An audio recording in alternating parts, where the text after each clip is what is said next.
O Banco Central brasileiro ignorou as ameaças feitas pelo atual governo e manteve a taxa Selic em 13,75, trazendo um tom mais duro no seu comunicado e eliminando completamente as expectativas de mercado em relação a corte de juros já no primeiro semestre desse ano. A pergunta que fica é: para onde vai os nossos juros nesse ano de 2023? Como que a Bolsa pode reagir num cenário tão incerto quanto esse? É sobre isso que a gente vai falar no vídeo de hoje.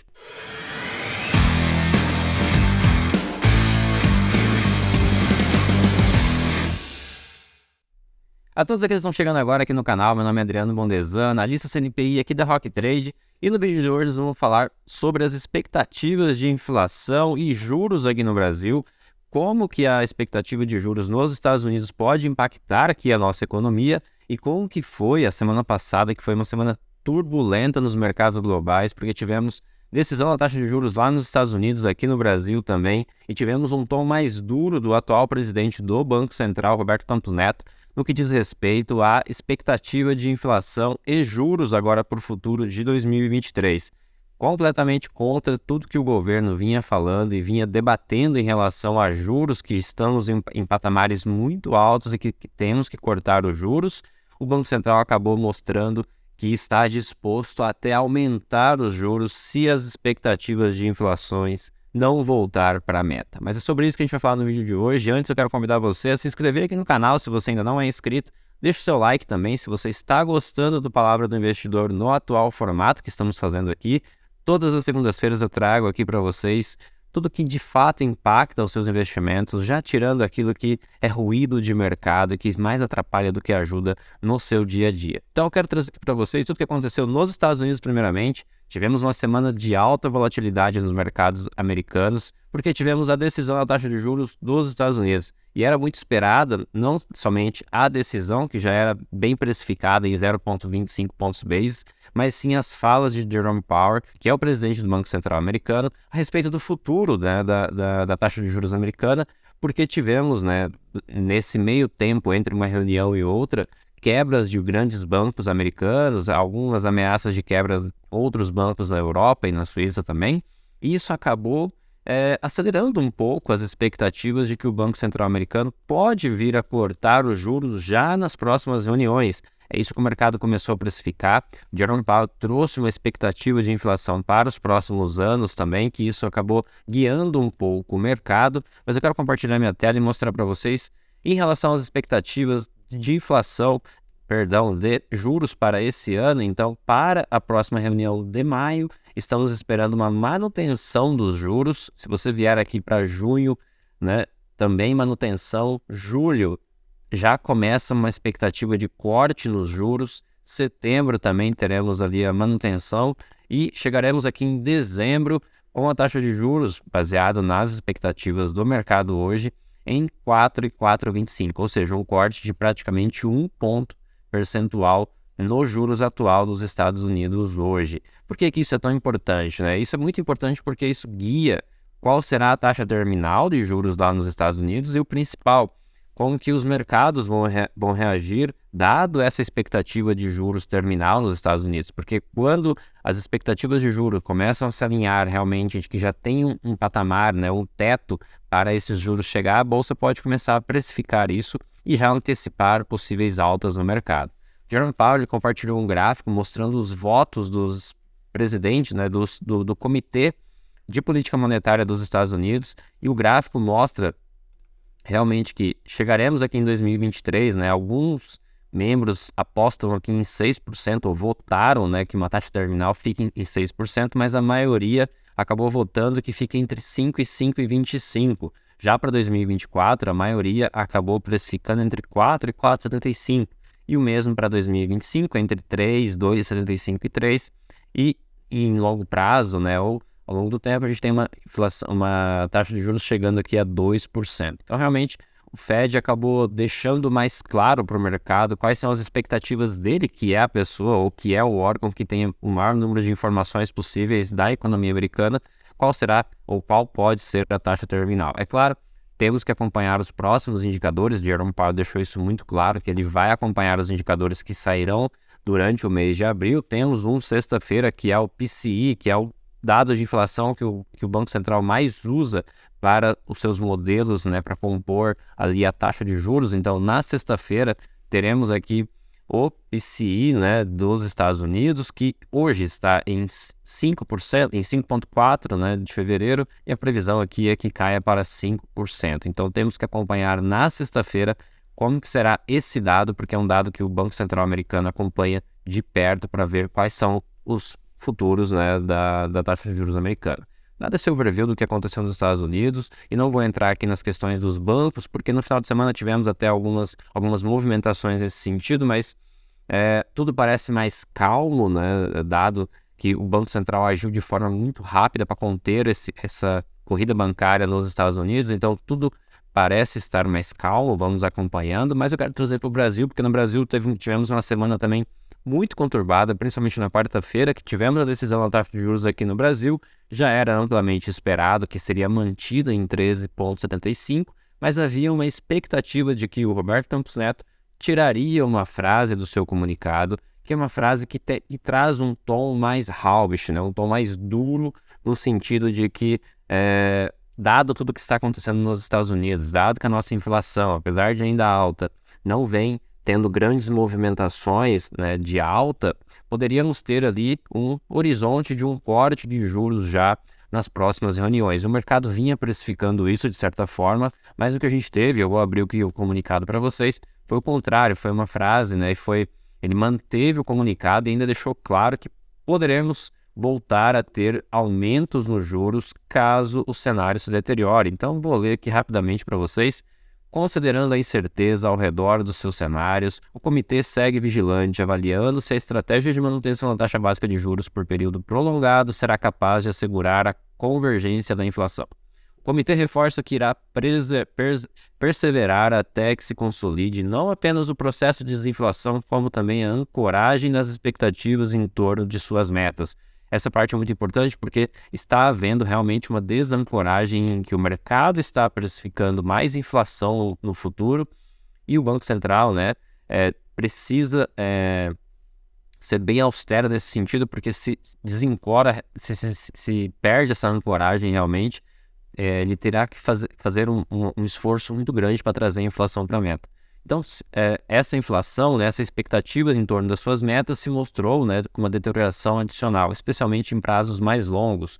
O comitê enfatiza que os passos futuros da política monetária poderão ser ajustados e não hesitará em retornar ao ciclo de ajuste caso o processo de desinflação não transcorra como esperado. Então, essa frase, realmente o mercado precificava que ela sairia do comunicado e ela acabou não saindo. E o que o Banco Central está falando é que, no Boletim Focus, por exemplo, que é a expectativa de inflação, dados economistas, né, os principais economistas de mercado soltam as suas expectativas para a inflação, tanto para 2023, 2024, 2025 e 2026, que é o que eles consideram de horizonte, né, relevante.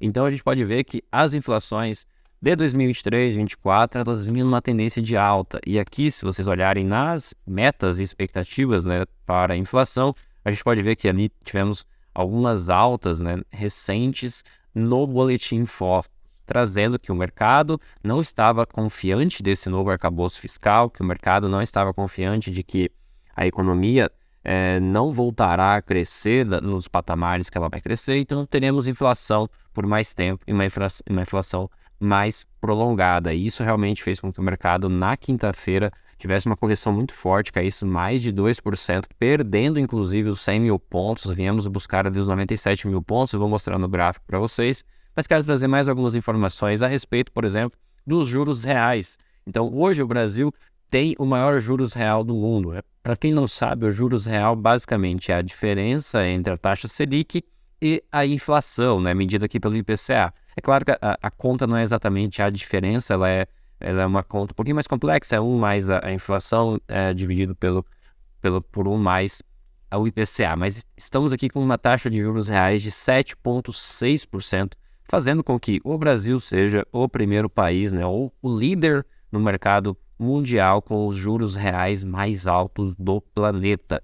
Isso realmente faz com que a economia esfrie de uma forma muito forte, porque com os juros reais tão alto dessa forma, você desincentiva os empresários e as grandes empresas a buscar capital na bolsa ou a investir em crescimento, buscar novas aberturas de fábricas. É muito mais cômodo e muito mais seguro você manter o seu investimento em títulos do Tesouro, por exemplo, rendendo mais de 7%, protegendo da inflação. Então, realmente, com juros dessa magnitude, acaba desincentivando o crescimento do país. Isso vai fazendo com que a economia esfrie, ou seja, se não há crescimento, se não há investimento em novas fábricas, muito da nossa mão de obra acaba sendo dispensada, então a gente vê o desemprego aumentando de uma maneira muito forte e a gente pode chegar até numa recessão aqui no Brasil. Então, já começa a se precificar que uma recessão no Brasil ela é provável, né, dado o tempo que o Banco Central pode manter a taxa de juros tão alta.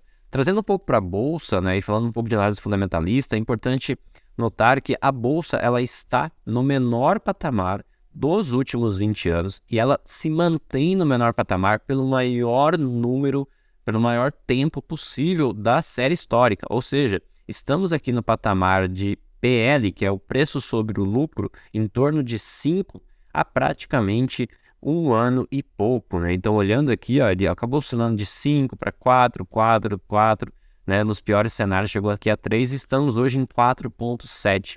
Ou seja, se você até excluir aqui Petro e Vale, que traz muito, né? Você vê que a Bolsa ainda está negociando a 7,9 vezes, né, preço-lucro, que é um dos menores patamares dos últimos 20 anos e também, né, ele está nesse patamar pelo maior tempo possível. Isso realmente mostra o quanto o nosso mercado está barato e o quanto a gente precisa simplesmente de um pequeno sinal de que teremos uma inversão ali na curva, que o Banco Central pode começar a ser menos austero e começar um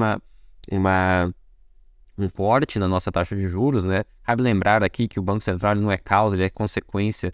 Existe um porquê dele estar mantendo a taxa de juros no atual patamar com que ele está. Ele apenas reage às expectativas de mercado, ele não é um agente que ele é o causador dos juros altos, ele só reage ao que o mercado espera dos juros para o longo prazo, né? Então, cabe aqui a entrega de um arcabouço fiscal crível e responsável pelo atual governo. Cabe também diminuir essas narrativas que a gente vê no mercado, né? Burburinhos e muitas incertezas e falas desnecessárias, né? Em momentos onde o mercado já não está já está muito sensível em relação a isso, né? Então a gente vê que o mercado acaba precificando muito isso. E isso acaba interferindo, inclusive, nos investimentos estrangeiros, que, se vocês notarem, o investimento estrangeiro é quem mantém a bolsa aqui em alta, ou seja, se o gringo está comprando bolsa, a bolsa está subindo. Se o gringo está vendendo bolsa, a bolsa praticamente está caindo, porque eles movimentam o maior volume de capital aqui na nossa bolsa. Trazendo aqui um dado para vocês